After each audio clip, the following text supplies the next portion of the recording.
Dr. Sam Lamerson is president and professor of New Testament at Knox Theological Seminary, and he joins me now to discuss our confidence in the story presented in the Gospels. Sam, thanks for being here. Well, it's my pleasure. Always good to have you. Thanks. Now, one of the arguments that skeptics lay against the Christian church, lay against the Bible, is it's just another example of how different civilizations produce their own mythologies, the Greco-Roman, the whatever other we might want to focus on. But the Bible is uniquely different than all of those stories that appear in other cultures. In what way is it different? Well, in the first place, the stories of Jesus were written by eyewitnesses. And there are many non-evangelical scholars today who will grant that, yes, those stories of Jesus were written by eyewitnesses. So that's the first thing. They're not written 100 or 150 years later. They're written virtually at the time that they happen.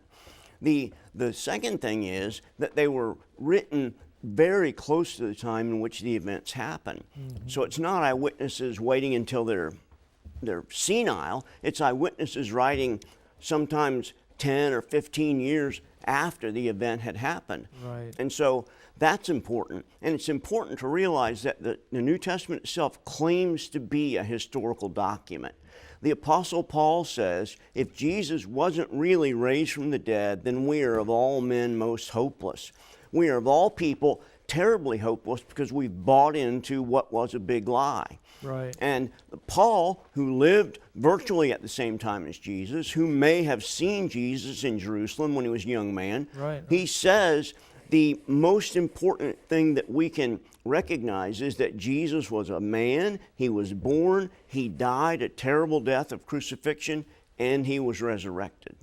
But these are the center points, so to speak, of history. All of history was pointed to the birth, death, and resurrection of Christ, and everything after it is shaped by it. Is that how we should look at it? That's right. And the resurrection is, without question, the most important miracle of the entire Bible, because it shows us that Jesus was who he said he was, that he did what he said he was going to do, that he's not like the many other people who claimed to be the Messiah during that time. He is the one who suffered crucifixion, was dead, buried, and then rose again. And it's because of that resurrection that whenever we, for instance, celebrate communion at church, we celebrate communion, we're celebrating the death of the founder of our religion. We're celebrating the death of our God who became man. Right. No other religion celebrates the death of their hero.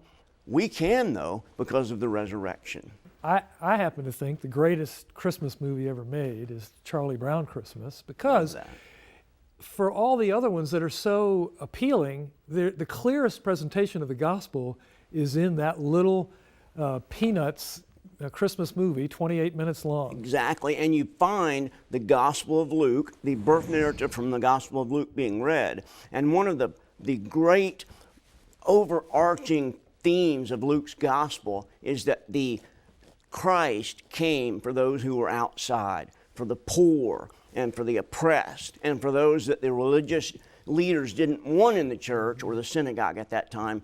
And yet Christ comes and he offers the gospel to all of those that are outside, just like Charlie Brown. And Linus corrects all the pundits of our day that always wax eloquently about peace on earth and goodwill to men, because he says the good news is that unto you is born this day in the city of David a Savior. That's the good news of the Scriptures. Sam, thanks for being with us. Thank you. Always a pleasure. My pleasure. Thank you. Thank you. Thanks so much.